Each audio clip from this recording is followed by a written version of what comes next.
Okay, ready to get started. Here we go.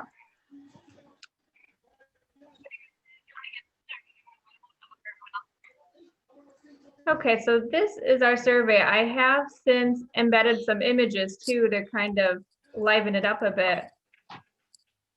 So when people go into different sections, they can have just some images.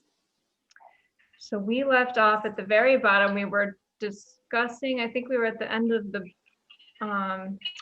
employment information. Does that sound about right, Lisa? Were we about there? I think so, and that's what I was trying to remember. I knew there wasn't much left. So let's. I think Lisa's on the phone, so I put her on mute real quick. Okay, so I guess who else? Tom, you were in last time. Were we about this area, employment information? Yeah, I think so. Okay, let's pick up here then. Sorry, Elaine, I didn't know I was muted. Oh, that's okay. I heard you were talking to Sue, so figured. All right, here we go. So this section is, do you own a business? Hold on, guys, I'm getting a little feedback, I think. Where am I getting feedback from? Okay, I think it's gone. Okay, let's try this again.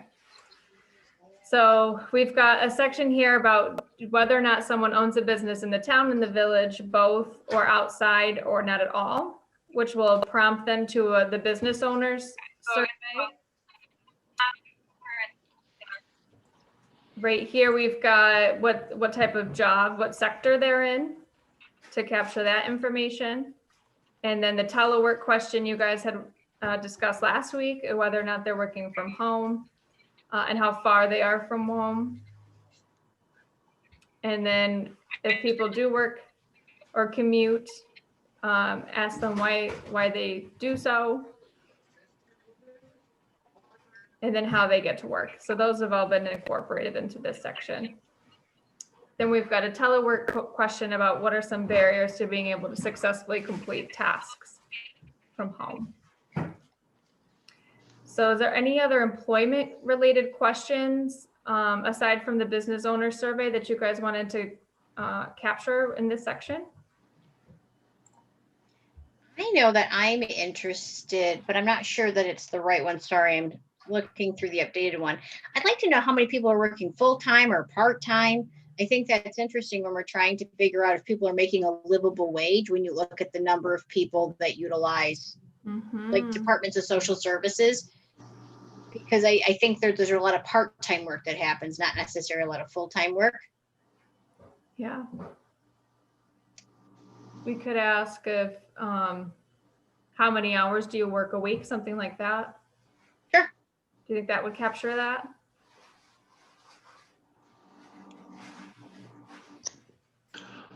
Or you could have an under 20, over 20, something like that, you know, categories. Mm-hmm. Right.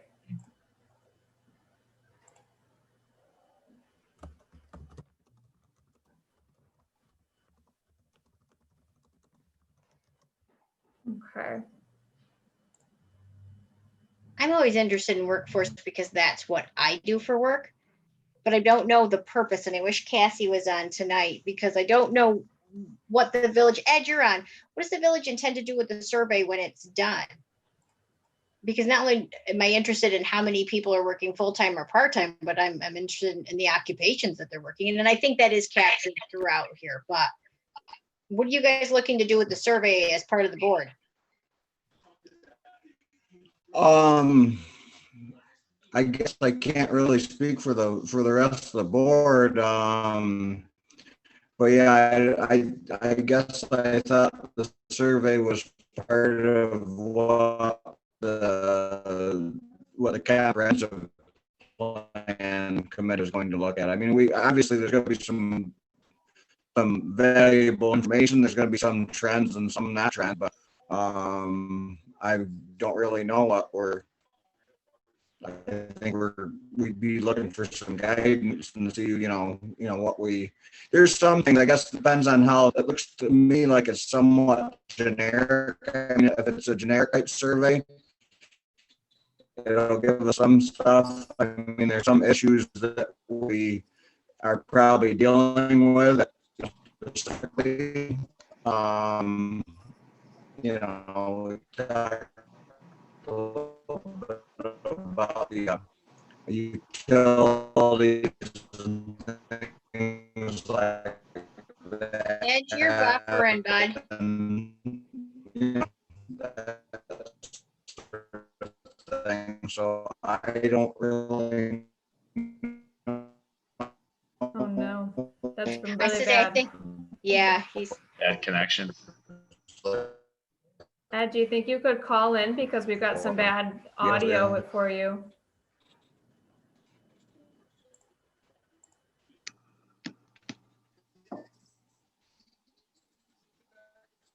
Can you hear us? and Yeah, yeah. I didn't catch the end of that. I'm not sure how relevant. I just hate to add a bunch of stuff if it's not going to have a purpose for somebody that's going to utilize the data. And I guess that's one of my questions is who's using this data and what are they doing with it? Well, Matt and I at least can say that information pulled from this does go into the plan itself. So the results will be appended at the end, and then that'll inform some of the strategies and policies that you're going to want to establish in the plan. So it'll be part of discussions in the coming months. Okay. But of course, I think the town and the village could use it for more planning purposes. And I think Kathy and Kevin and other people at Lewis County can also help crunch that information a little bit to maybe help you with some grants or other things you might need. Okay. Matt, did you want to add anything there? No, I think that's a good, good explanation. Yeah, we'll use this to sort of scope out what needs to be looked at and more issues that need to be looked at in more detail in the plan. And it helps with the development of policies and strategies. Does anybody want to try and give Ed a call to see how he's doing? We can just keep an eye out for him.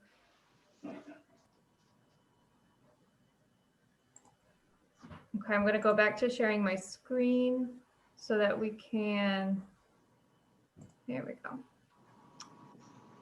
Where was I in the survey? Here we go. Okay, so we've got a new one. Okay, let's keep going. Anything else for the employment section?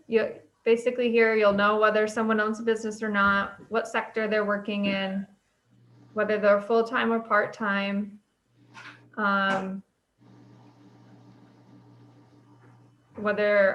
far they are from work, or whether they work inside Lowville or outside Lowville, or if they work from home, and then some commuting questions.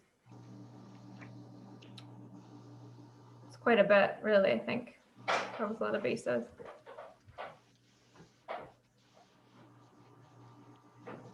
Okay, so not hearing any, the way this is set up is if somebody says, yes, I own a business in the town or village of Lowville, or if they say yes, they own a business at all, they'll be sent to the next section, which is the business owner survey. If they say no, they'll be sent to the end of the survey to just add any additional comments. So this part, the business owner survey, starts off by saying, since we have this survey designed to capture both a couple, whether a single person's response or a couple's response, it says here that if the spouse has already completed the business owner survey for a business that they share with their spouse, then they can skip this section. Otherwise, we want to capture, if both spouses have businesses, we want to be able to capture that. So there's earlier on in the survey, there's this basically the duplicate of this, but only for the spouse number one. This would be for spouse number two. So the questions here are, what type of business do you own? And it says they can explain why their business is or is not in the town or the village. And we'll know which one it is, because we can filter from the previous question for about whether or not they were in the town or in the village, or both for here we go, sorry, right here. Yeah, we can filter by this question. Elena, do we need to add something that Mhm. covers more technological based services? Like I'm thinking, even within the village, we have somebody that focuses on computer and phone repair and IT services and Yeah, a hodgepodge. And I was just thinking, where would you put that underneath here? it could be information. We do have an other category here, so someone could type in, but I know, for instance, the American Community Survey that the census puts out, they have one of their categories is information.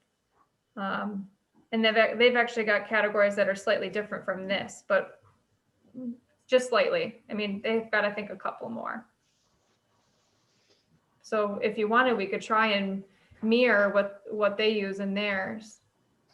But I believe these were the ones that you guys had put in the 1998 survey, which is why they ended up in here. I'm not sure in 1998 we had an IT service downtown. Not that Right. I can remember, but maybe it predates that. Should I throw in one then for information? I don't think it hurts. I think a lot of people have a lot of side jobs. That's what we found with the census and furloughs. Right. Okay, yeah, that's great. Yeah, I'll put that one in there. Since we're on it, I'll jump down here and see what those other categories are, and we can decide whether or not we want to include them. Bear with me just a second. Once I get, here we go. So these are all the different employment industries that they use in the American Community. Oh, thanks, man. In the American Community Survey. Can you see those okay? Mhm. Yes. Okay, I'll stop scrolling for you. I actually like their descriptions better. Yeah.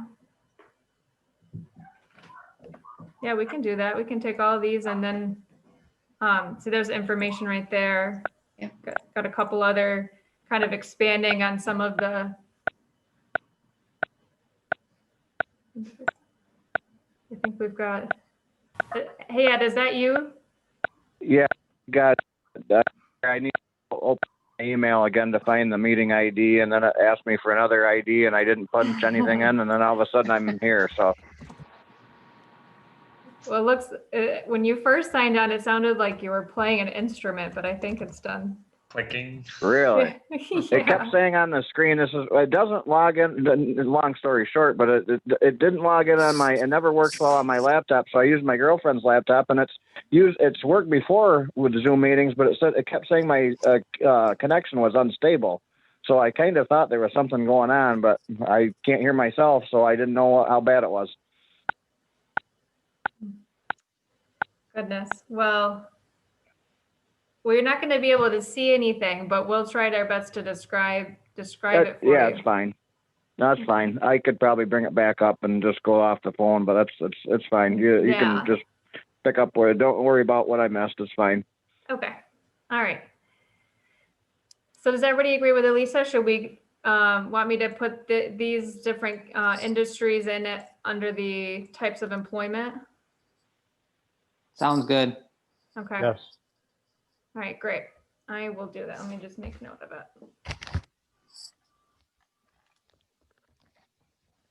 All right.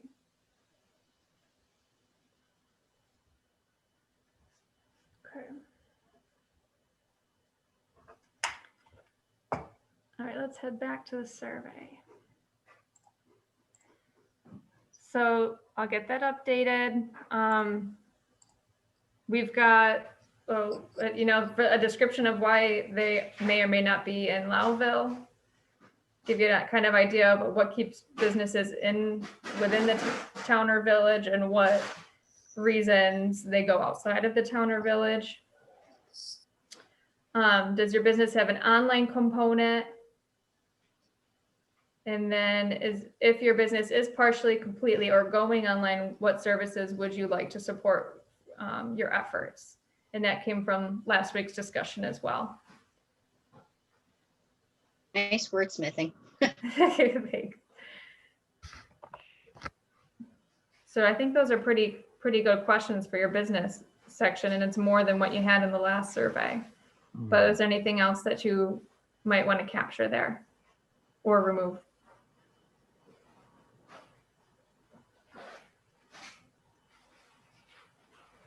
I'm good. Okay. Tom, Henry, Ed. I think No, it's I think we're good. good. Okay. Looks good. Oh, Looks and good to Rachel me. too. Looks good to me.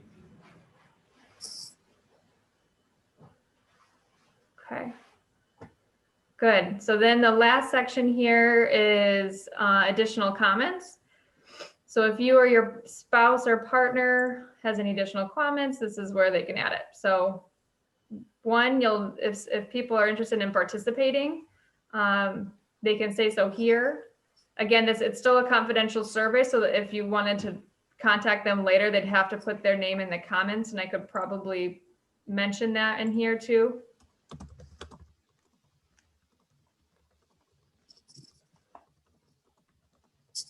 Something like that. Does that sound good? If so, please place your name in the comments below. Yeah, I think Yeah. that works. Okay. And then a section for them to add suggestions and any additional comments. And that's the end of it. I don't want to add anything more because goodness knows there's a lot of work that's already been done. But is there any value in adding anything about what people are doing in their off time? I know, Kevin, last time we'd added the piece on restaurants and nightlife, but I was really thinking about volunteering in like civic commitments.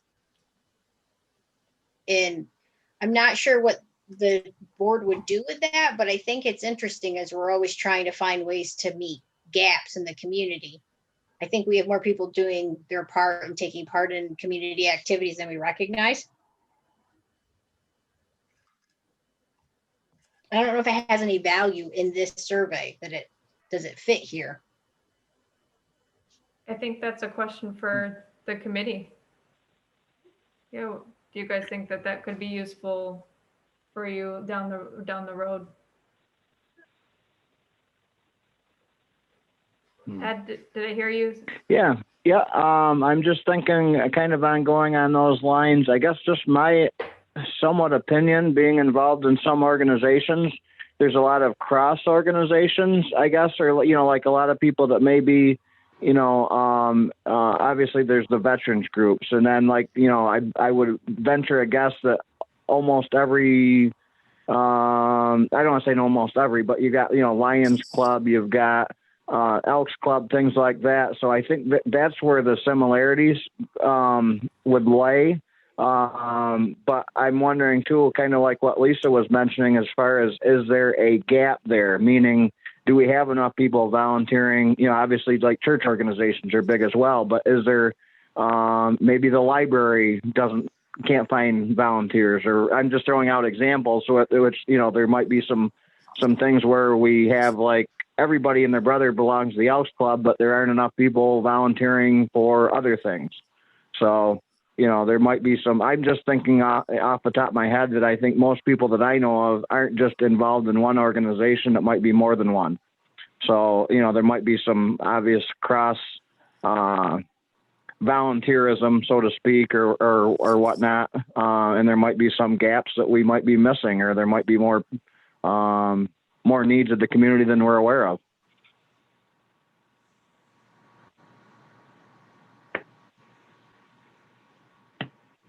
Henry or Tom, you got any thoughts on that? If it has value? It wouldn't have much value to me, but that's just me personally. Henry, what are you thinking? I'm trying to catch up from that being the last week. I watched the video, but from previous.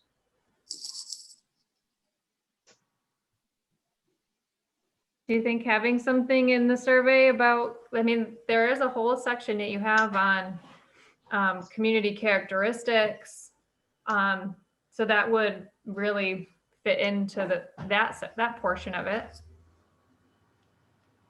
I mean, we did add the religion. Which part did we add that in? I think, what was that?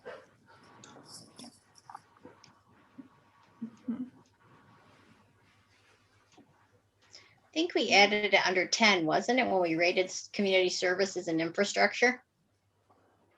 Yeah, I Yeah. feel like that's where we added it. I think so too. Houses of worship. Oh, you found it? Oh, there they are. Yep. So you do have people can rate their houses of worship from very poor to excellent or to not applicable. So we could always just throw in volunteering opportunities. That's not necessarily infrastructure, but it is kind of a community service. I'm You always could al- interested in what people mark. So I'm not adverse if there's space and you can add it, but It could also go into what are some of the problems that you have noticed in the Lowville area. You could put lack of volunteer opportunities or volunteers for organizing, something like that would capture that. maybe that's more appropriate. I'll throw that in there right under. So under 8. Yeah.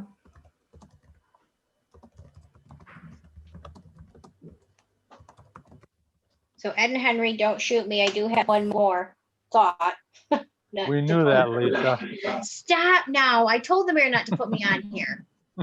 So that I would have ideas. But I was thinking attendance is really poor at village meetings. I can't speak to town. But Henry, sometimes you and my dad, or you're my dad and I are the only ones that are showing up a lot of times unless there's a real issue. So we're doing a survey of our community. I'd like to know why people don't come to meetings. They do a lot of complaining, but what is it that keeps participation low in the town and village meetings? And I guess I can't really speak to town, but maybe they have a better turnout than we do. No, but town is just as bad. I think one thing that might help the town meetings is to be afternoon or evening hours rather than 9:30 in the morning. I know those who work regular business hours can't make it then. I would tell you what's also what makes it a challenge if you work to make a village meeting. Right. Yeah, I would agree with both. I mean, being a biased participant here, I would agree with both. 9:30 and 4 o'clock are probably not ideal. It may be, and this is a weird year with COVID because we usually have, and I'm not making any excuses, but our organizational meeting is usually like after the election, so it'd be April, first one in April or whatnot. And so it might be something to relook at from a village standpoint, simply because I believe the history was, and it still goes on, because Mark Gibo was our old attorney, and he had meetings in Martinsburg that he had to make. So we moved our meetings, I think, from 5 o'clock to 4 o'clock, at least a year before I got on the board. So yeah, it's, I think it's at those times, I don't think we have a meeting that lasts past 6 o'clock. So, now he almost has, an hour to kill between meetings. So I don't think at least 5 o'clock. I don't know if is a perfect time for a meeting, to be honest with you, but I think later than 4 o'clock would be easier for working people. Just my 2 cents. I'd attest to that. Ed is a working person, but I just thought it might be interesting. We're doing this survey and, Right. I guess I'm intrigued. Why don't people go? Right. Yeah, I would think, the time for both of those are somewhat prohibitive for most people.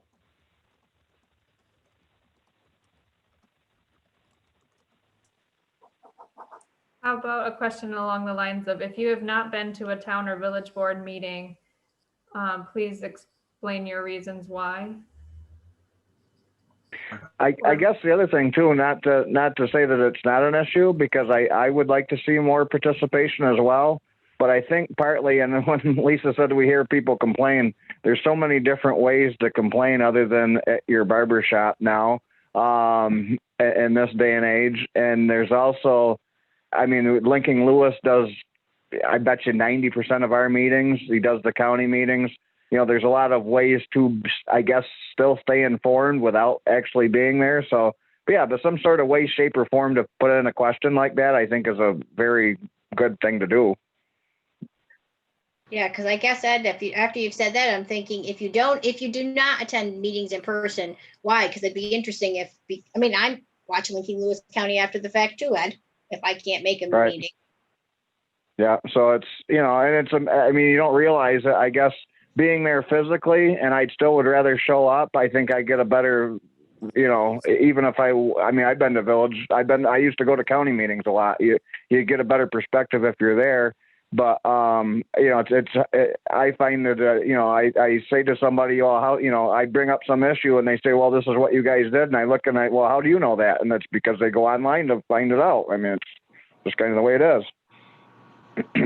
But I feel your frustration. We probably charge too much admission to come to our meetings.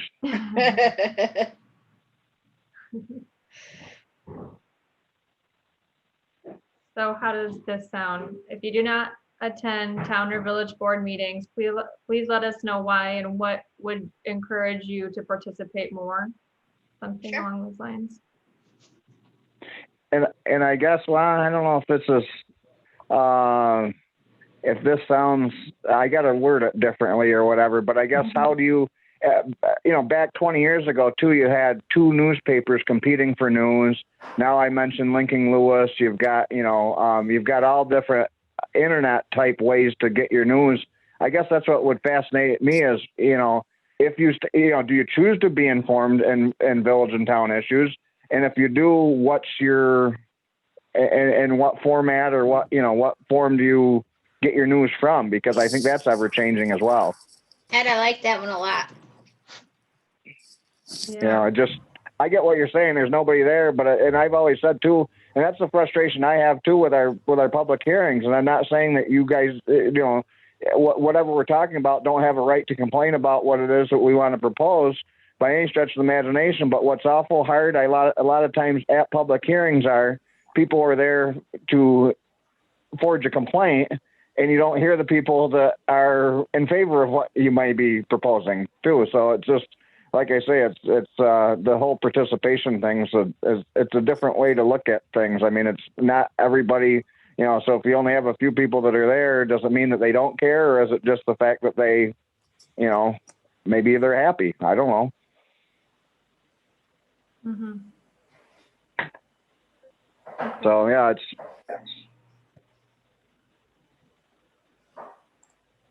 So I reworded it so it said, and how would you like to participate in your local government? To kind of give them an opportunity to say what's the best way for them to engage. Okay, those were good, Lisa. Not to add one more thing, but do we have anything in there about renewable energy to gauge public opinion of that, whether it's the wind farms or solar farms?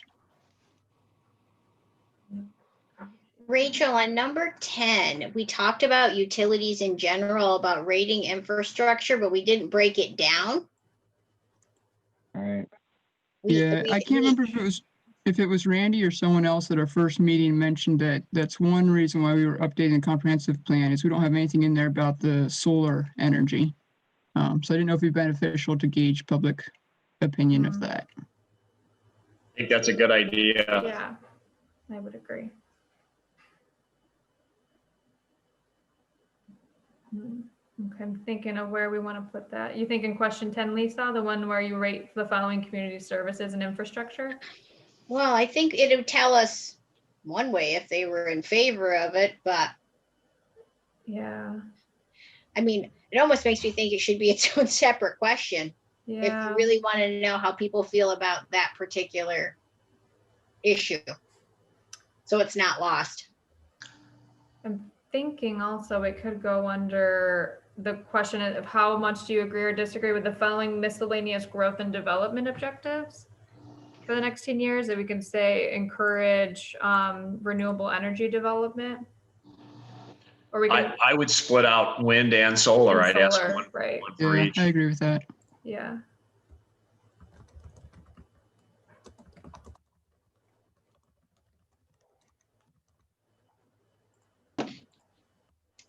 Okay, I think that's one way to capture that, Rachel.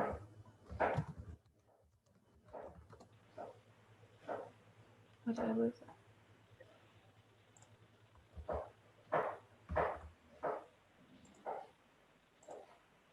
There we go. Okay, so I've added to that question where they can rate from strongly disagree to strongly agree on encouraging wind energy development and encouraging solar energy development. Does that sound good? Okay. So anything else you guys were thinking of?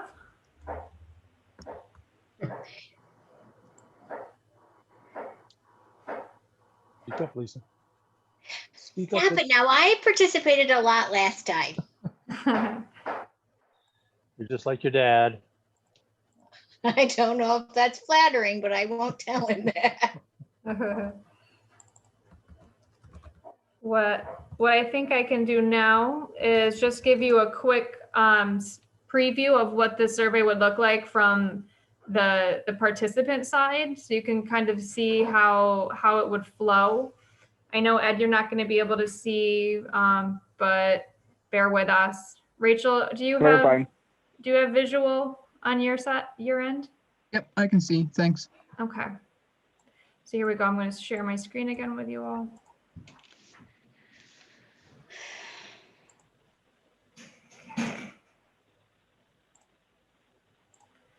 Here we go. So let's check this out. The pictures are nice additions. Thanks. Yeah, Yeah. those Mickey, a lot of them came from Mickey. If you have I any saw others, that.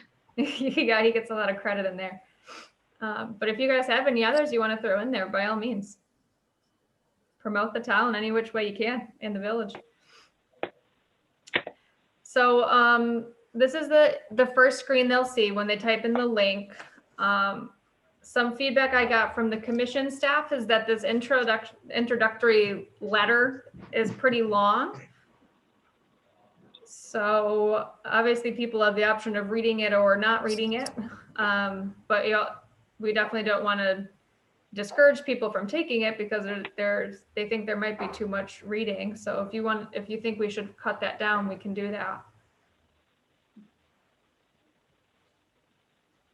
What do you guys think? Do you like it as is, or? I would tell you, I think it has too many paragraphs and people are going to scroll through it and not read it. Yeah. If they decide to do it, but I'm not sure if there's important information that's being imparted that they need to know. Mm-hmm. I think the important information would probably be about their confidentiality. We'd want them to know that. And the goal of the survey. So, I mean, we could definitely condense those into maybe 2 or 3 paragraphs and make it a little easier. I always think anytime we say that we spend a lot of time making this better, people get irritated. Whether it's true or not. But Would you agree, Tom, Henry, Ed, and Rachel? Yes. Okay. So Yep. we'll cut that down then.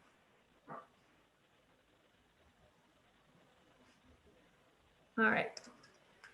So now let's do a simulation. So they'll get, we'll talk about the postcards here in a second, but could or could not, depending on what you guys prefer, have a unique survey code that will be basically a range from a certain number to a certain number. So if anyone, for instance, tries to put a number that's outside of the range, they'll get an error code saying that they should look at their postcard.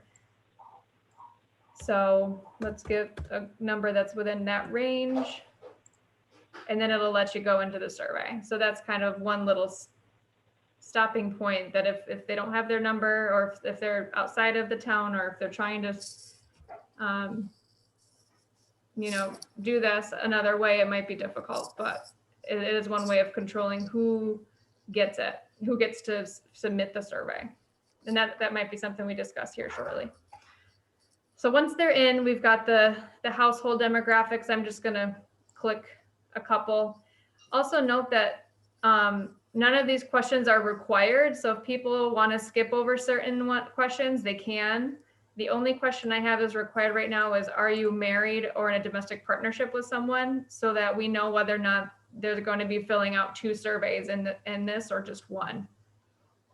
So I'll just, for the sake of time, I'll skip over this, make sure I say, yes, my spouse or partner would like to complete the survey. Go into the next section. And now this is the survey for partner number 1. And that's what's written up here in the instructions as well. So then partner number 1 submits their answers to all these different questions. And then they can, once we get to that, it's getting kind of long, which is something we might want to talk about. Then they can move on to the next section, which is still first partner or spouse number 1, their employment information. If they say, yes, I own a business, then they'll have to do the business survey. Again, they click through. And then, so this would be the business owner survey for spouse number 1. They could put in their answers for that. And then there's a little reminder that this is the end of the first spouse's responses, and the following sections should be filled out by the other spouse. And then now we're going on to the second, basically the second survey within the first survey. And so now the second spouse can fill out the same exact information that the first spouse did. So once that's done, we get to the end and our additional comments, and then they can submit it.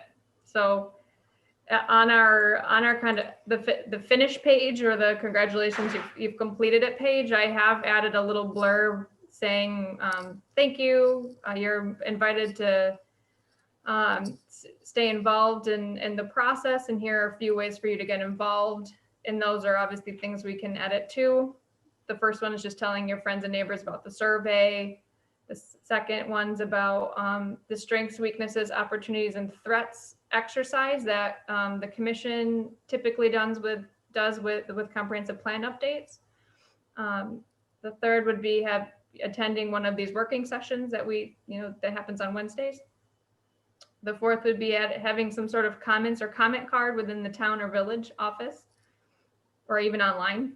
And then the sixth option let's see here. The fifth option is going onto your websites or any social media accounts if you have them. And the last one is to having the contact information for the clerks, for me and for Kevin at Lewis County. So. No, I like that, because I was thinking at the end of question 53, when it asked if they'd be interested in participating, it just kind of leaves it there, but it doesn't tell them when the next opportunity might actually be, which I think the SWAT's on for January, right? I believe so. Yep. Yeah. All we need to do is schedule it pretty much. And Matt and some of our other staff at the commission are getting prepared for that. So we can go as soon as January. I'm in question. Mhm. On the last page, it has SWOT. I have no idea what that means. I would think it was some kind of I don't know. And you explained it real fast, about attend the SWOT exercise. Yeah, that's our strength. The SWOT stands for strengths, weaknesses, opportunities, and threats. Okay, I can reword that too, so that it just says attend strengths, weaknesses, opportunities, and threats exercise. Okay, I was just looking at the SWOT. I didn't look down farther in the sentence to see how it was spelled out, so that's why I was in question. Yeah. You could see a visioning exercise. That's the same thing. Yeah, absolutely. Yeah, we'll do that for sure. So because not everyone has been to one of these sessions before, so visioning makes a lot more sense. Okay.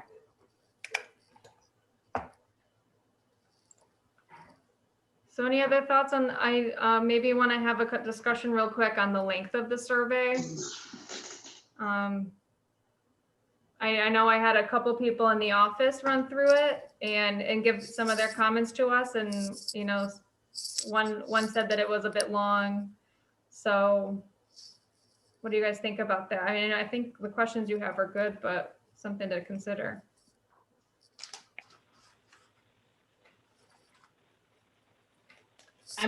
How long traditionally are other surveys that you're working on? Similar size counties or villages, towns and villages? Matt, what would you say? Pretty similar to the original, to the 1998 survey. So what's that? Maybe a little short, shorter than this, but not terribly shorter. And also not encompassing some of the more timely issues of the day. Yeah, typically we don't have all of the business related stuff.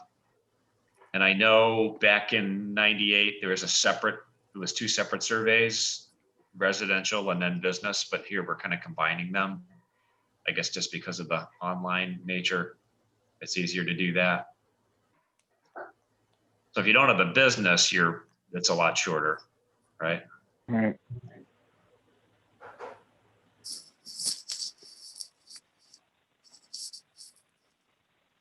Do you guys want to keep it as is?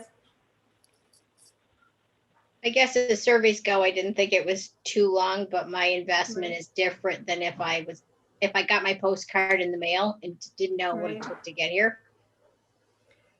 Right. And since this is the first time the commission's doing this hybrid survey approach, it's going to be a learning curve for us all. I mean, once it goes live, we'll see, we'll have to wait and get some feedback, I think, from people on it to see if, do it better next time. I would assume overall people will think it's too long. Typically anything over 10 questions people feel is too long, at least from my Right. experience. I think the What do you people in the age group of me, 70 and over, are not even gonna think about going on and answering any questions. Because in a 10-year period, they might not be here. So what do they have to gain from this? I mean, it's a good concept, but a lot of people aren't computer literate. A lot of older people. I'm 70, but some people don't have a computer, can't hardly answer the phone. I'm wondering if you're gonna get a large showing of people that are gonna answer it, and when you ask them why they don't attend the village meeting, they're gonna say we don't care until the taxes go up or the water bill goes up, and then they scream and holler, but it's too late because they don't go and understand what's happening with the street project, which is going to make things better. I attend a lot of meetings. I go to village meetings, I go to town meetings. I went to your meeting in Watertown. There was only 3 of us that sat there. Remember, Lena? Yeah. Watertown. It was a big showing of people, but I don't. For the younger people, they may be involved in doing it, but older people, older than me, are just going to say, "Who cares? What do we care? We're ready to check out." I mean, it's Keepers, Henry, don't be so negative. No, You're not me and ready your to check fa- out. me and your father are going to be there all the time. Henry, my parents are going to do this online because I would encourage them to do so online. Which then leads to my first question about the postcards. Because if you think that your age group isn't going to fill the survey out because maybe I won't be here in 10 years and it doesn't matter. Well, I'm thinking that when we get our water quality postcard in the mail, most people just throw them away. They don't even look at it. They don't even read it. They don't care what kind of haloacetic acids or bacteria or DOBs or whatever they talk about it, the engineers talk about. They just throw it away. That's just another piece of junk mail. You throw it in recycle it, or throw it in the trash. That's my, I try and look at it and understand, but not everybody is as involved as I try and be. Maybe I'm OCD, but don't answer that, Lisa. I think it's all about educating the public but it's like the census, which is a standard and established practice and they struggle to get people to respond and see value, Mhm. I think it's going to be adult learners need to hear things 7 to 9 times in order to retain it and do something with the information. So you can't talk about it once. It's going to have to be repetitive during the period that the survey's open and encouraging folks to do so, which means you got to do Right. outreach to your churches and you have to do outreach to your living communities where people are congregating. That means more of a social media presence than the village comfortably does right now. I don't know about the town. Tom, does the town have social media? No, Yeah. So here we are, this day and age, town and village, very limited social media or none. It's on Raycog. You find it there. If you wanna our website is hosted by Raycog, yes, but we don't have a Facebook page, no. look. Right. That would be an incredibly easy and free opportunity to spread news of your survey. Lisa, did you say that the village does have a Facebook account? The village does not, to the best of my knowledge. Ed, that's right. Not that I'm aware of. Okay. And that's only going to hit certain demographic groups, but still. Right. I think you go back, we've kind of morphed into that, which is what I was thinking about here sitting on the phone, is the whole publicity of it as well. So like, Henry's saying, and I think Matt, you came to one of our meetings, if I remember right. And, we're just talking about the percentages. So I would say, I'm looking at the rough numbers of what came in the last time, you get 25%, and that's probably on average what you get back. So hitting back on the, what we're talking about of how we're trying to get the word out to people. I mean, it reminds me of kind of like doing your own political campaign where, like Lisa just said, you can do all social media and that's going to hit a certain demographics. That you can hit, radio, TV or what. And I'm not saying we have to do that, but every sort of media, it's going to maybe hit different people. So, but back to what Lisa said is, so her parents are, of Henry's demographic that Henry doesn't think will care. It may take the one-on-one personal touch to say, the old thing about knocking on doors and dragging them to the polls type thing, the same sort of thing with this. So, it may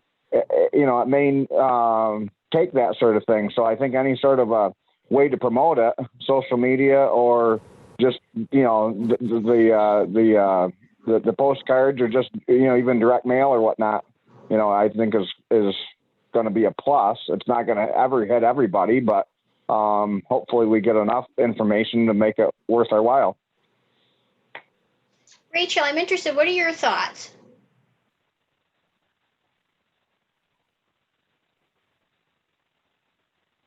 On what specifically? Just an outreach in general.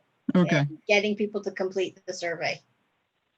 I mean, we kind of talked about it at the first meeting. I mean, I like the postcard idea. I like having options for them to fill it out where most people can do it online if they're computer savvy. But if not, they have the option of coming into town office or village office and filling it out, or even requesting it by mail if that's an option. As far as advertising it, yeah, I mean, the postcards, linking Lewis County. I'm not sure how you're going to get everybody, but just us talking to people too, word of mouth. All right. Have to go to Lloyd's. Well, Yeah. I think I'm not sure who does it. And that's why I always feel bad when we say people have to do it, because I'm not sure who those people are.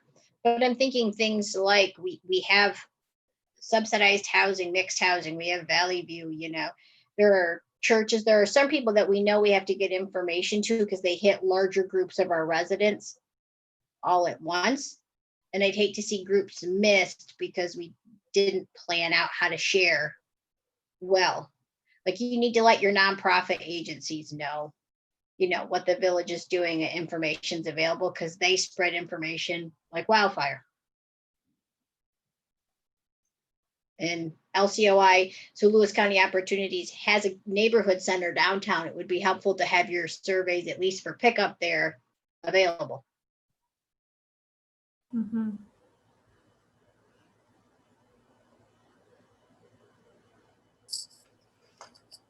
I guess since we're on the topic, I did put together a potential flyer. It was modeled after the town of Rotterdam's, something that they did. So that could be something you might want to post in public locations. I'll share my screen real quick so you can see what I'm talking about. You see that okay? Yes. And it can change anyway. This is just a first stab at it. Gives what it's about and how people can get involved, and we can put the link in there too, so people can go. I'm not sure if I can get a QR code or something. That would be nice to get on there too, so people can just take a picture of it with their phone and open it up on their app. So this might be, this is something we can share with you guys, and you can do with it what you will. Yeah, I think being able to make that in a graphic for like the chamber and Naturally Lewis would be a good thing. I like that idea. The one challenge I see is that the survey needs a code, right? That's going to be on the postcards. Yes. So if they just scan the link, they won't have the code. Yep. That's a barrier for sure that we should discuss.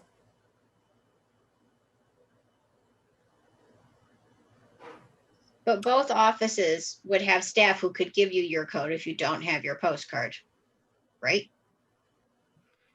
Somebody has the code if you don't keep your postcard and want to participate. There has to be a way to get that information that's assigned. Everybody's going to have an individual code though. Right. So somebody's got to have a master list if you're assigning codes. If you're keeping it confidential as far as responding, then who should have a master list that can, that kind of takes away from being confidential. If somebody's got a master list and you call up and say, I forgot my number, I threw it away, can I get my number? And somebody sitting and holding the big book of numbers, they're like sitting in God's place. I would like to think, Captain, there's a bit of paranoia there, and I get that. Yes. But I think the amount of people who participate in the surveys incredibly low, considering the number of residents that we have between the two. And the reality is, I'm as likely to throw away, or my husband is to throw away the postcard. I would expect that if you wanted participation, there is a way for me to get that. And somebody working for either the town or the village ought to be confidential enough to hold it, be able to give me my number. There should be some basic trust and faith in government that the employee could retrieve a number. Or poor Elena's going to get hammered with requests from people to hand it out. It just doesn't seem to make sense to me as a government employee that there should be some basic ability for somebody to have that number. I don't think I'm going to run amok and fill out Henry's, but I'm thinking about it now. Henry, watch out. Help me out. Even if it's say, here's, and again, I remember we talked about this at the first meeting, and I get what Lisa, what you said. I think you said at that meeting too. It's perfectly. Look at anybody's, kitchen table. People are going to lose this. There's no doubt in my mind it's going to happen. As far as that goes, but what if we had a code that is saying, I'm thinking of like the Board of Elections type stuff, where every town has a code and it's basically alphabetized. So allow those 8 something or whatever with your voter ID number or whatnot. So if say we had a code that was like 800 and something dash, and we don't even care about, like, it's like their last 4 numbers of your social security number, they're random. It doesn't matter what the end of it is. But so that way, if it's not an 800 and something number, we know that somebody just made up a number and wants to fill out 20 surveys. I don't know if that makes any sense. We're going all the way back to that that first meeting. So I don't know if that makes any sense as far as, so you don't have to have your exact number. So we don't have to have a list of 1,200 numbers that we're having to fiddle through to alphabetize somebody who is in the Z's that forgot what their number is. But it still allows us to have security, but them to have, and if there is that paranoia, it's gone if you go, that route. Now, I don't know how secure that is either, because if people figure out what our code is, they could still do it 5 times, I guess. I don't know. Can anybody just help me here? You get 25% of your population returned the survey, actually took the time. yes, there could be some crazy rogue person out there that decides they're going to fill out the survey 500 times, but I have to believe there's not enough of those around to really Right. dilute your sample. But people realistically are going to lose those. They're going to lose those postcards, or they're going to Right. hear it be like, "Oh, I wished I'd kept it. I do want to report. What do other districts do, Elena and Matt? Like, if that's just reality." Somebody has to be able to provide either your unique identifier, if that's what we've chosen, or I agree with that. There has to be some sort of other generic code to use.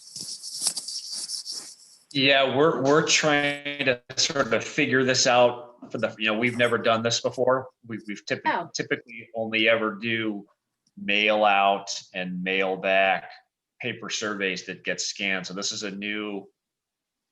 kind of a new territory that we're getting into here. Gotcha.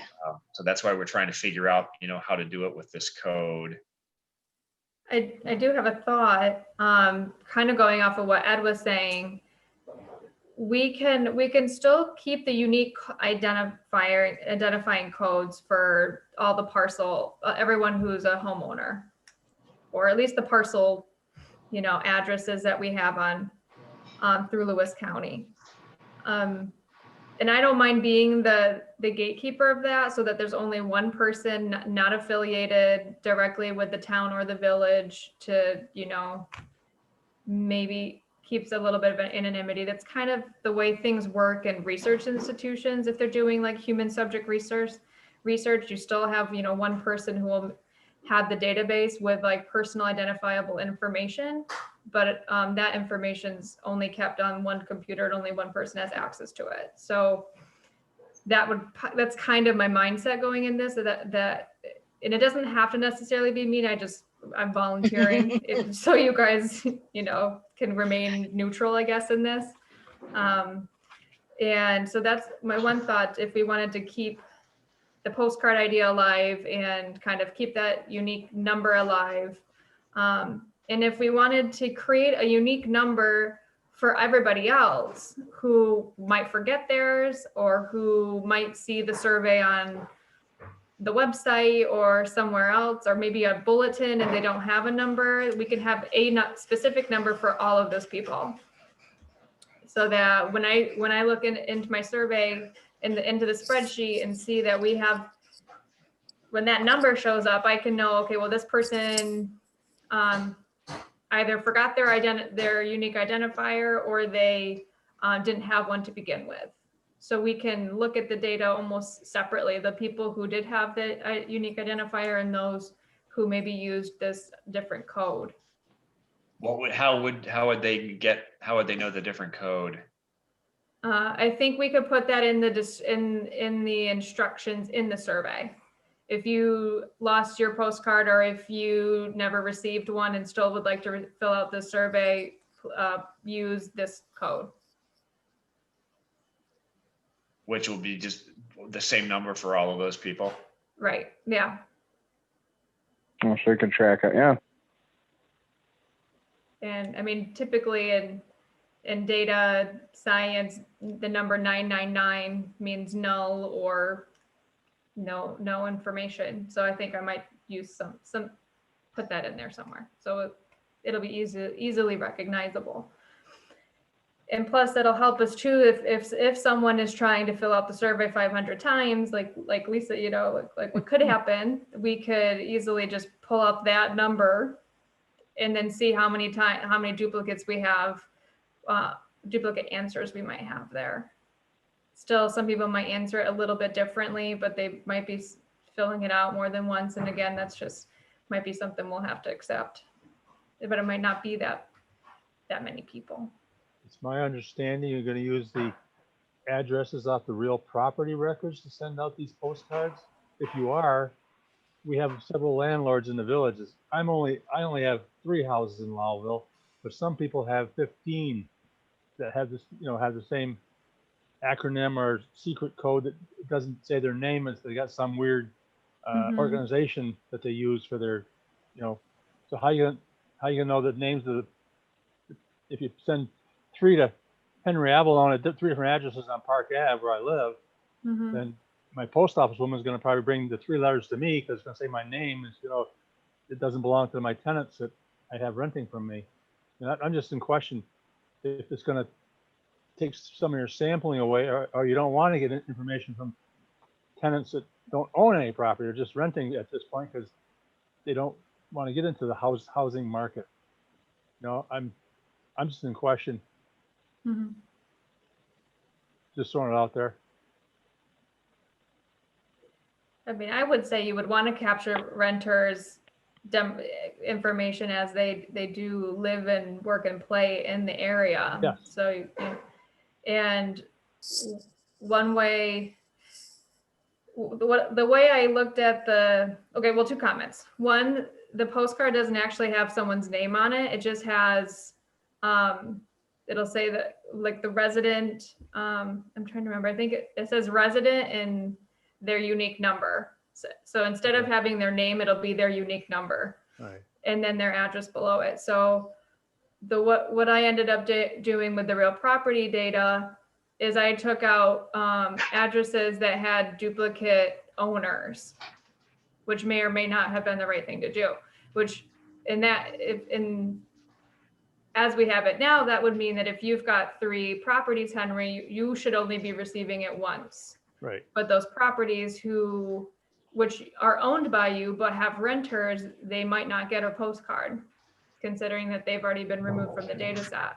In which case, you might, as the landlord, want to share the flyer with them, or share the flyer with them. And on the flyer, we can also put that unique number that's kind of universal.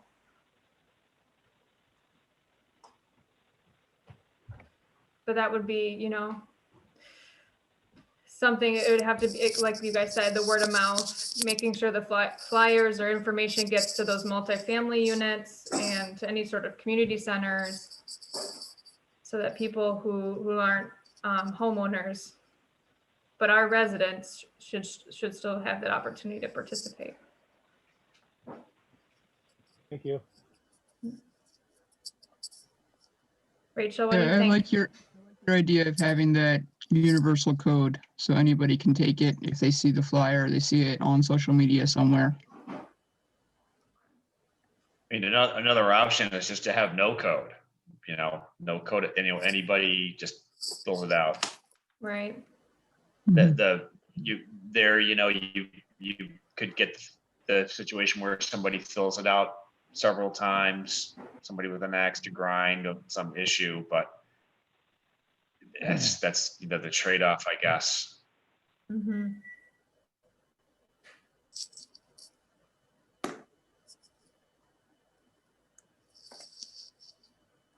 Lisa, you I kind muted of go back yourself. to what, oh, go ahead. Lisa, you muted yourself. I think Tom I did. Go ahead, Tom. No, I didn't have nothing. Ed, Oh, it was me probably. Yep. Sorry. go ahead, Ed. Not seeing whose turn it is was troubling on my phone. But going back to what Lisa said too is, I don't think people are going to have take the time to spell it out, multiple times just to skew it. I mean, that's just my opinion.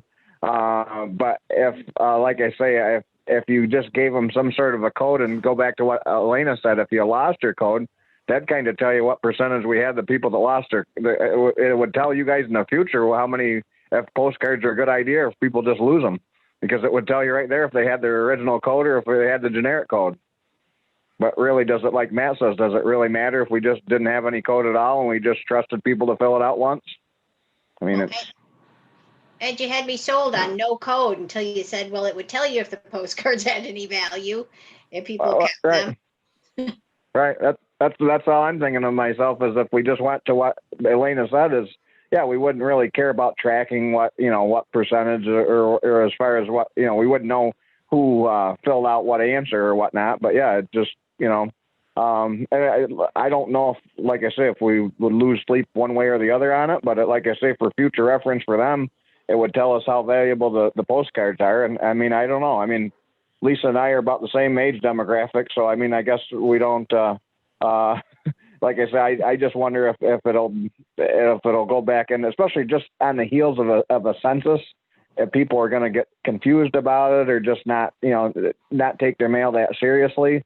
I don't know. It's just something to think about. But I think it'll be a high percentage, and I think Lisa agrees. A lot of people are going to either dismiss it. Back to what Henry said is, oh, it's a survey. They aren't going to take what I have to say seriously and either dismiss it on purpose or it'll just get lost.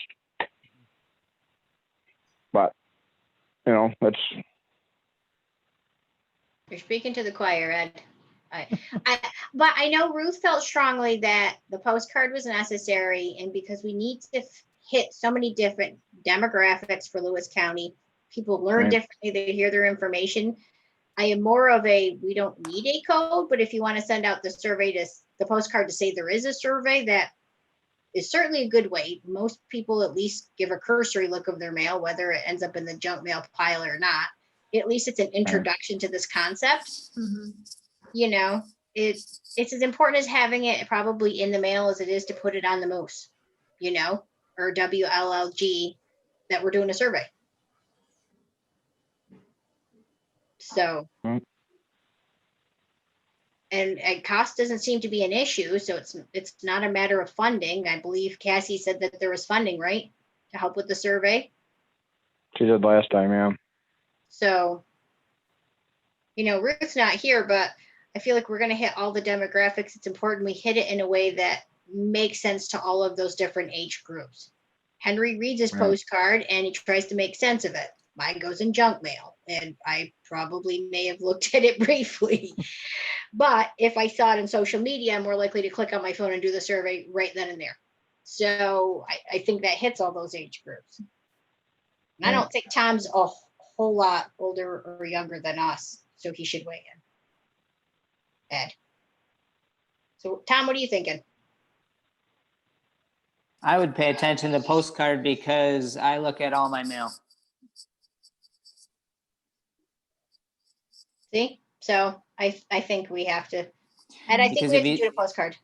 If you don't No, look at all I- your mail, yeah. how do you know what you're missing and not missing? I mean, bills, if people aren't looking at their mail and paying attention to it, how do you know what you have that needs attention? Is that a real answer or rhetorical? I don't know. I'm just afraid I'm going to miss paying a bill or something. So, Right. I guess maybe I'm like Henry and it's obsessive, but I just don't want to have a late fee on anything. And I don't get any bills in the mail. So if it doesn't come electronically to me, I'm going then- to So miss that postcard, That's- that postcard's going to jump right out at you then. My husband's old school. He gets everything in paper. So I would give Right. it a cursory look over. But so did we decide, are we not going to do the code, or we are? Well, Tom, what do you think? I don't think you waited on code or no code yet.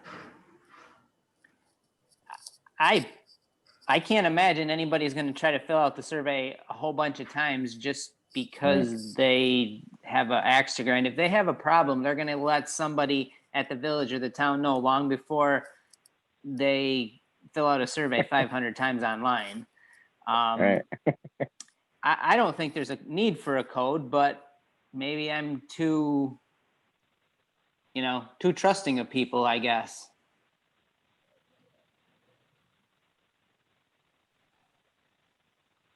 I think too, and back to, like I said, and I'm being a little pessimistic about, like I say, the whole junk mail thing. But I think the other thing is too that like you were kind of leaning, Lisa, I think, is, if I understand where you're going with it, I think the postcard, if anything else, it's good to at least alert people about it. So you're right. If you see it on a flyer, you see it in the Moose, and that's the other thing. Like I say, from a campaign aspect that I'm fairly familiar with, is it's very, if you just do it once, people forget it. But if that postcard is after they've heard about it on Facebook or whatever, or maybe that's the first thing, and then they say, oh yeah, I did get a postcard about that, and now I got to go do that. Okay. They understand. I don't think I guess my opinion is we don't want to assume anything. And I think back to the whole thing about what platform do we hit with, if we hit multiple platforms, I think we're going to be okay. And again, a victory is like 25%. So I don't think it's really a huge issue, but yeah. So I mean, I think the postcards a necessity. It just there again. It would be interesting to see how many people may have dismissed it or whatnot. So And aim higher. We're aiming for 50%. well, yeah, that's More than 50% of the people in Lowville are over 65. Yeah, I know. I'm well aware. Well, I That's don't me. know statistically if that's accurate, but I would say we have an aging population. But I also think an aging population also takes this stuff seriously. They take their civic duties seriously. I think they complete Right. surveys. I think my generation and younger, you're hit or miss if it's important to you or not.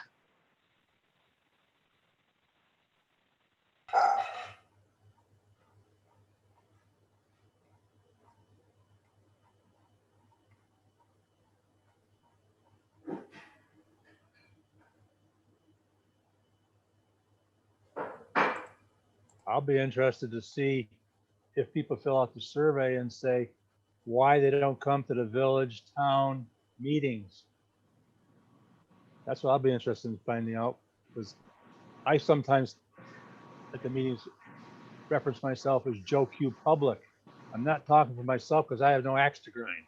I could care less. You know, I'm talking for people that talk to me on the street and say, could you bring this up to me because I know you go. I said, sure. Why didn't you come? Oh, I don't want to go. I want to be on TV with Lincoln Lewis County taping me and showing me all over the internet. You go, so you do it. So I bring the information to the meeting, and sometimes they listen and sometimes they poo-poo me.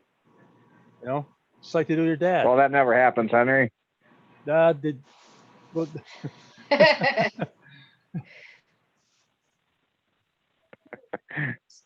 Did we actually make a decision then? I feel like we did, but I'm not really sure. I'm watching Elena's reaction to see if we got there. I'm Was just, it- and Okay. go ahead, Matt. Are you leaning toward no code? Is that what I'm hearing? That's I what I'm think the hearing. code's going to make it like it's a secret.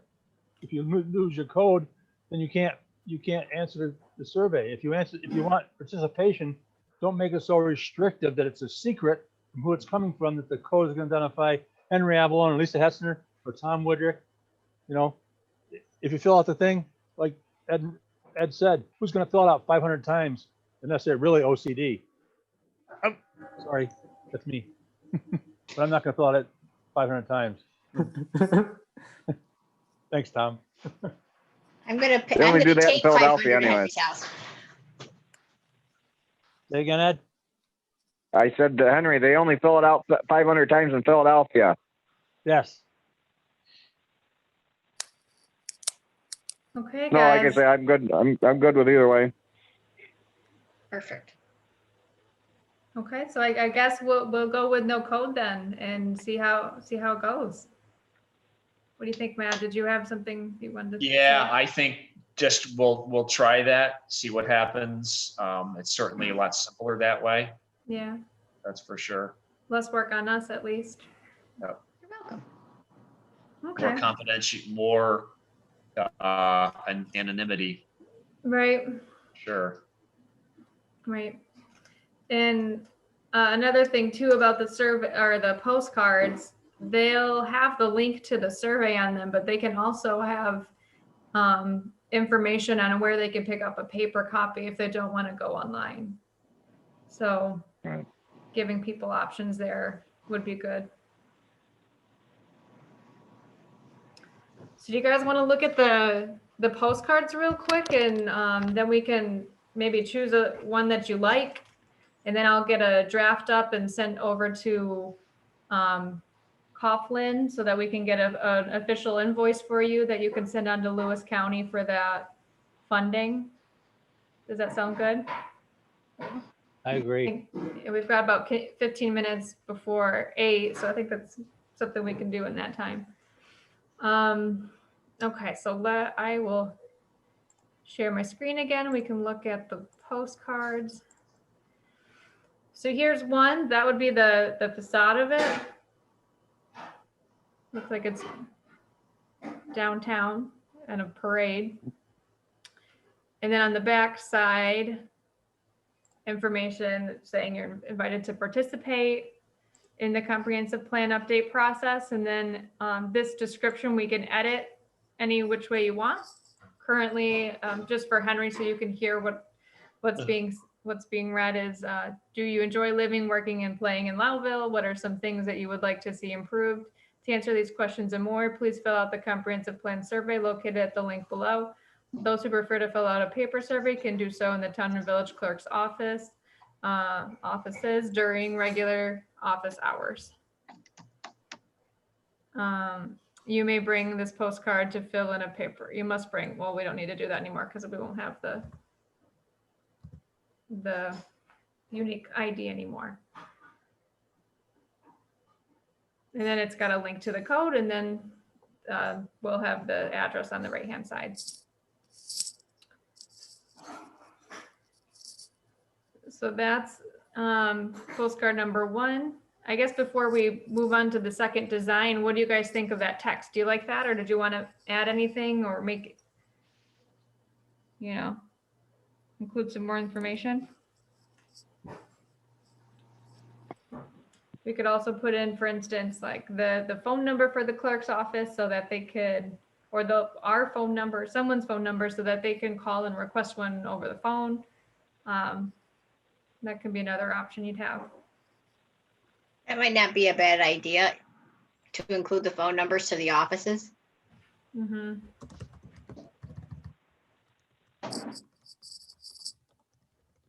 Okay.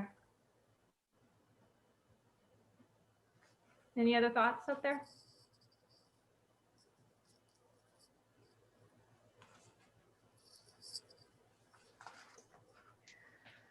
Okay. Let's look at the second survey, or the second postcard then.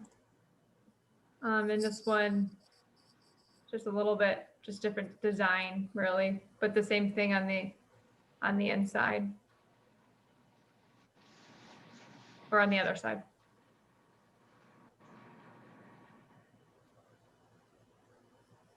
I'm going to fix up this too so that it's cleaner. I have to tell you, I'm really torn. I liked the first one, but then I like the one because the first one tells you it's the comprehensive plan survey, but I like this whole plant the seeds for Lowville's future. It's very positive and strengths-based, and right. Colors are blue and perky, but they're good photos. Yeah, again, Mickey. A gem.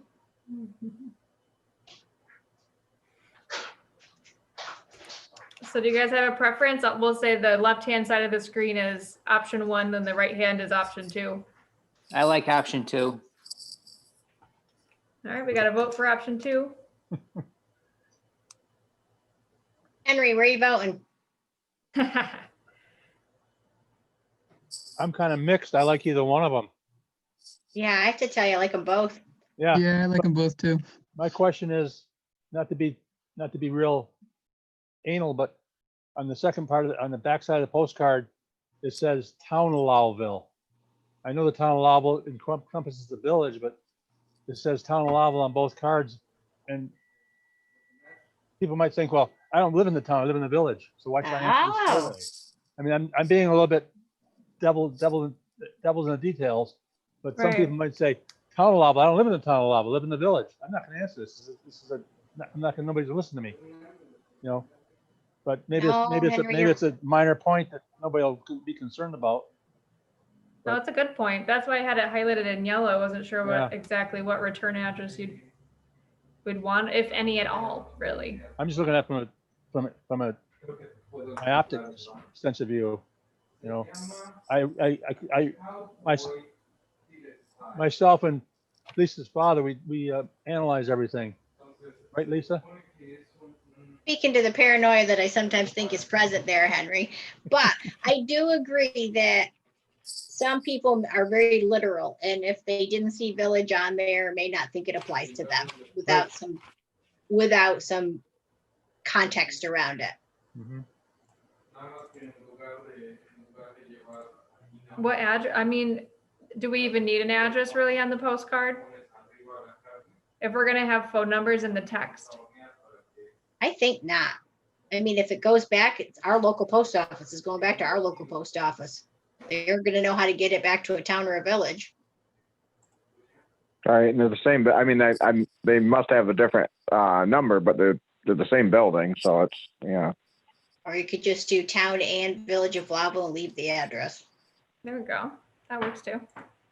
That is very tiny.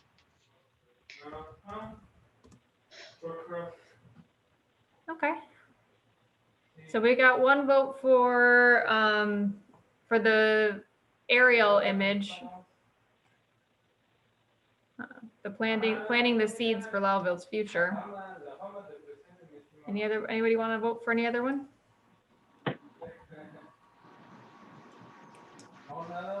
I'll Or go any with, other ideas? Go ahead, Lisa.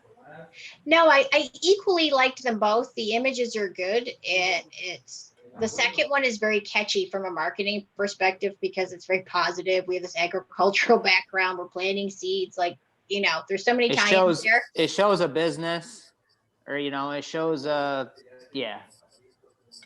Mhm. The other one's just Lot of is land of uses. downtown and during a parade. So I mean, it's nice, but I just like the other one. I like option 2. Okay. Yeah. Okay. Anybody else want to weigh in on that? I'll vote for number 2. Plant the seeds of Lowville, the Lowville's future. Okay.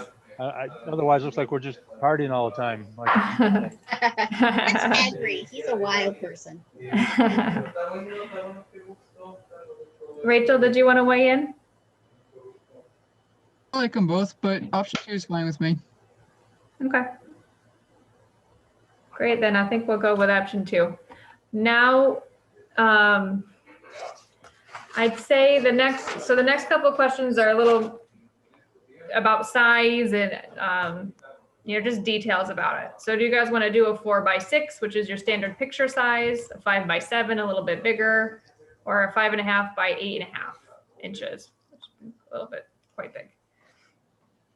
That's the size of the postcard, you mean? Those are the options you have, yes. And each option will have a different price, which I'll show you here shortly. And then actually, if you want, I'll open the table right now so we can look at the pricing. Here we go. So say it wasn't a whole lot of difference in price, was it? Really not that much. So our options here are the size, the color. We'll have to talk about postage. Does the town or the village have a bulk mailing account with the post office? The village does, the town does not. Okay. Okay, so a couple options you've got for mailing is for Coughlin to do the mailing on your behalf. They'll basically deliver it to the post office and then put it under in this case, the village's bulk mailing account, and that's where the charge would be made. Otherwise, you'd have to use the standard mailing rate, which is just a nickel more. It does add up after you consider 1,700 postcards.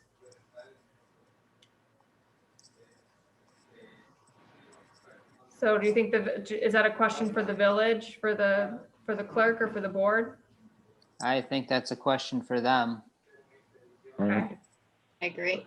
Would that be the committee? We meet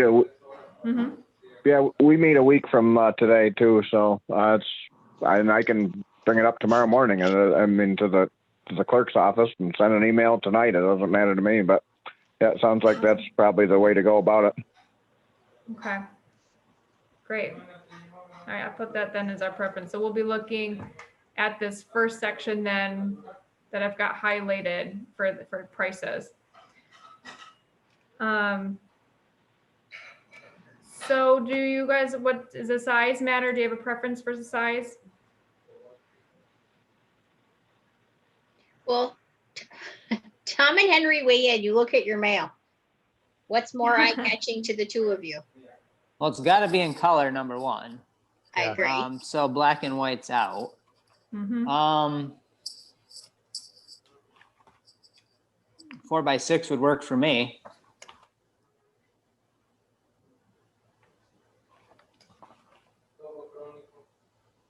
Henry, any thoughts? I could go with a 4x6. I think the water,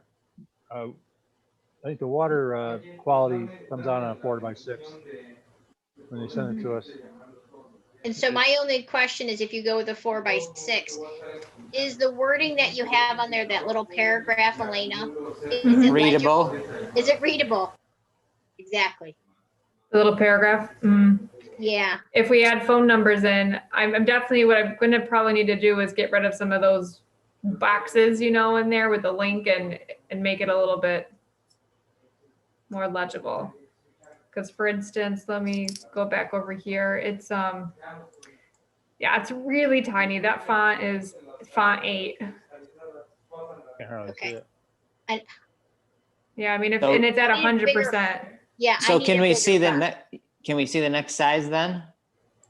Yeah. Let's just imagine that's font 9, font 10. Doesn't fit.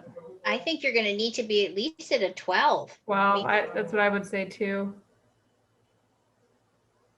And in which case we are, because this is considered 4x6, I believe. This would be 8.5, because the page size here we're looking at is 8.5 by 11. My husband's on. Okay. So do you guys want to try to maybe see, because we'll have they'll do a test run, a test print of this for us too, so we can check it out too before we do go ahead and print 1,000 of them. For the difference in cost, if it comes down to it being legible enough that our aging population can easily read it, Right. I'd rather go with a bigger size. It has to be readable. If it's not, it's going to be useless. Yeah. Right. Right. Calling your father, Lisa. Are you kidding me? He'd still put his glasses on and say, I can't read that. And Well, so do we want to just do, actually, Matt, this might be a question for you. You might know more about Coughlin. Can we ask them to do like a sample of each size?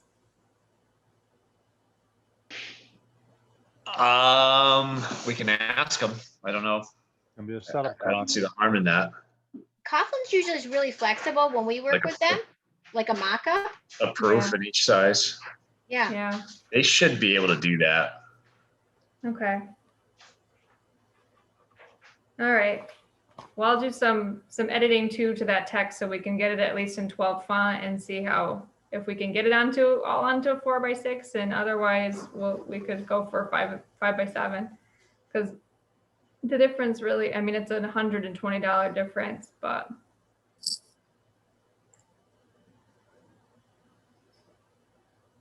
yeah, okay.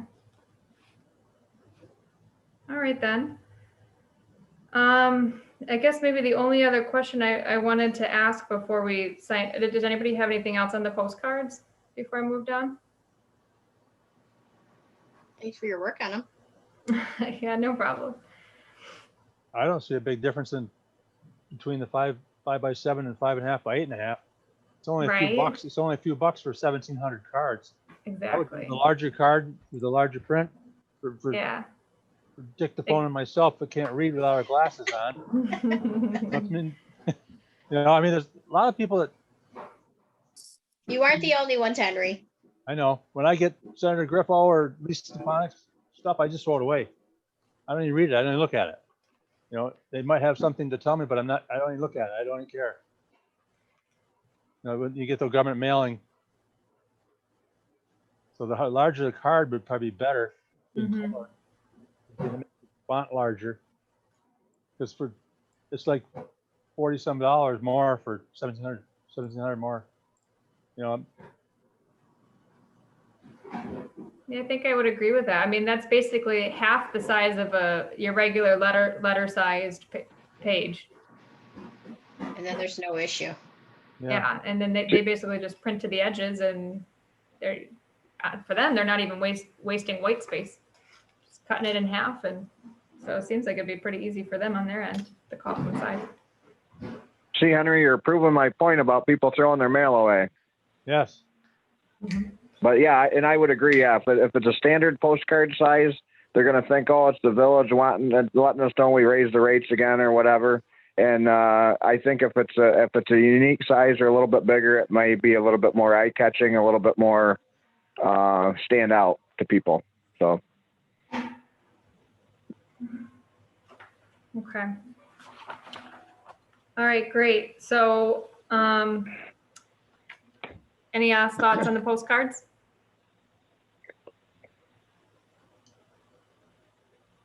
Okay. So for the flyers that I'll send on over to you, who do you guys want to be the contact for the village and the town? Lisa. Yeah, what? Henry, I will do my part to get it out to all of my connections in the human services realm. Do you want to use the clerk's emails? I would think so. Yeah, that they'll know where to direct it if they can't answer the questions. Okay. That works. Do you guys still want me to translate it into Spanish as well? Yes. Yes, I feel it's necessary. We have a contingent of people that speak that language that work in Yeah. different areas of employment. Great. I'm happy to do it. And Okay. they add to the Absolutely. the GDP, Mm-hmm. you know. Absolutely. And the two last things. One is, do you want us to ask Mickey with the commission to add the survey to the RACOG website? I think that would be in the case of the, I'm not sure, is it the town or the village who's on RACOG? I think the town, Town. right? Town. The town. Here, I'm gonna stop sharing. So do you guys want us, would you like us to set up a unique website just for the survey? Or for the comprehensive planning process come all together? Just kind of to have a one-stop shop for people to stay informed? I find Yeah, I like that idea. I find the RACOG website pretty useful. They have information that I check if I can't get to the village meeting, or town meeting, I can go to the RACOG and see what notes Amy's put in there.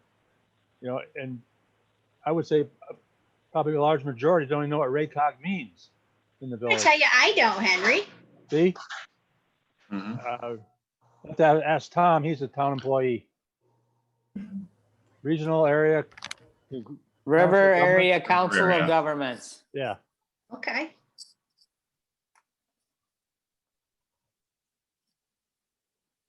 And then if you guys have if you set up social media accounts, we can link to them there.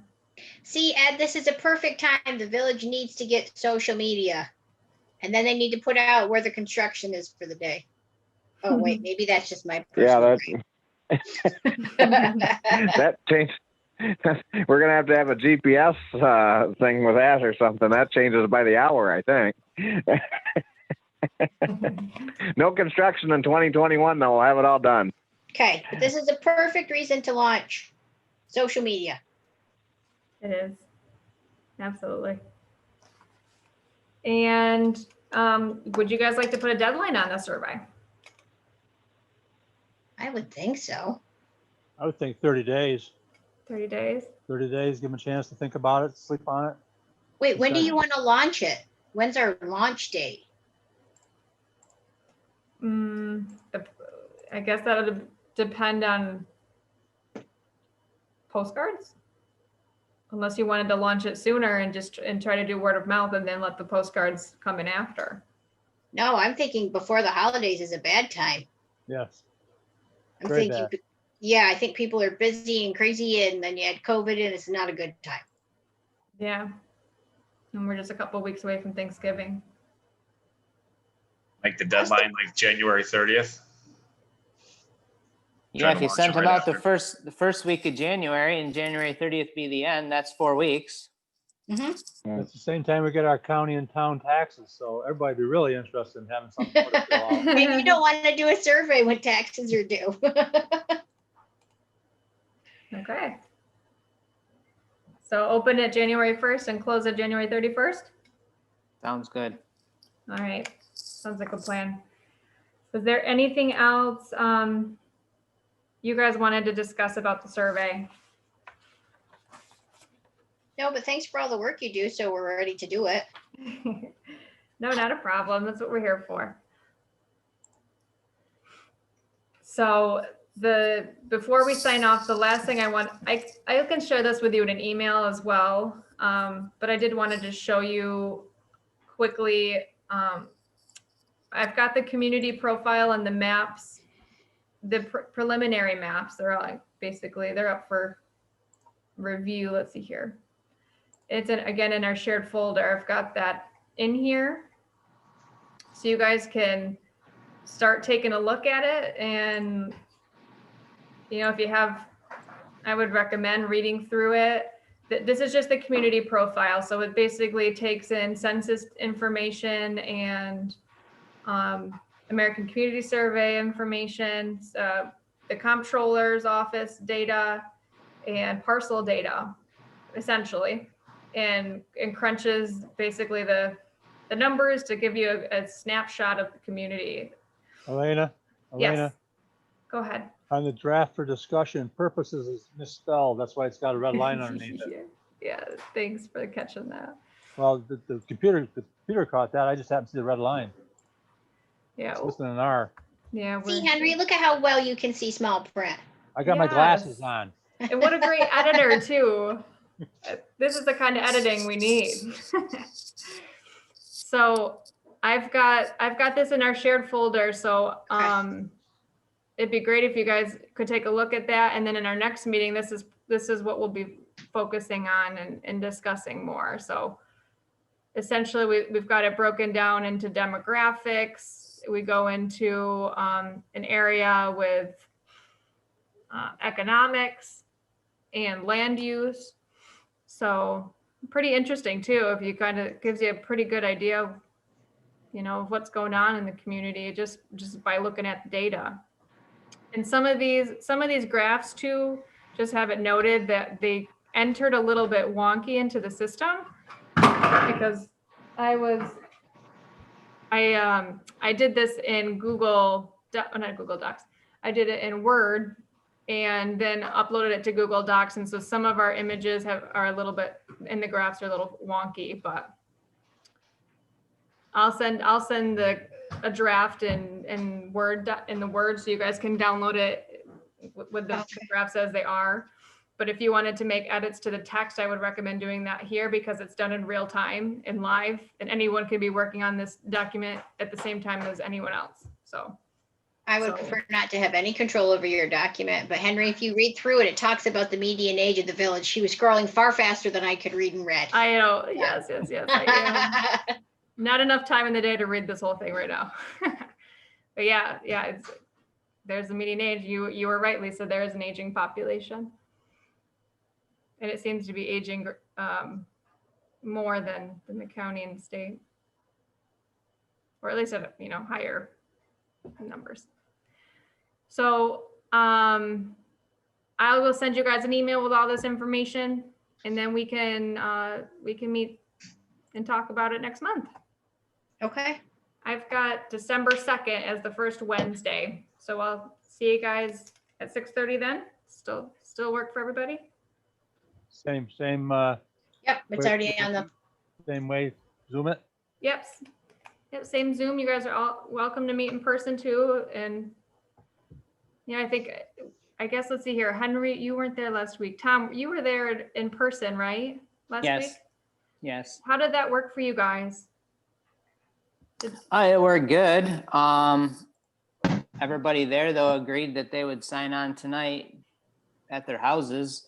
I see Bob Mullen did not. Maybe I'm not sure, but it worked okay.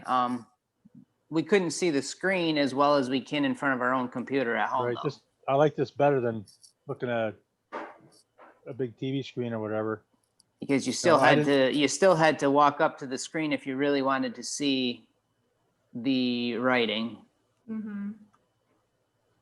Okay, that's And the good feedback. quarantiner in me says, thank you for not congregating in larger groups of smaller sizes without your masks on. So Mm-hmm. Okay. Well, thank you all for making the time. We went a little bit over 8, but I think we got everything done. I'll get the invoice from Coughlin to you guys as soon as possible. okay. Thank you for all you do, Elena. Yes, thank you. Happy Thanksgiving, since we won't see you till December. Hope everyone enjoys their holiday. Yeah, same to you all. Thanks. Take care. Bye. Yeah.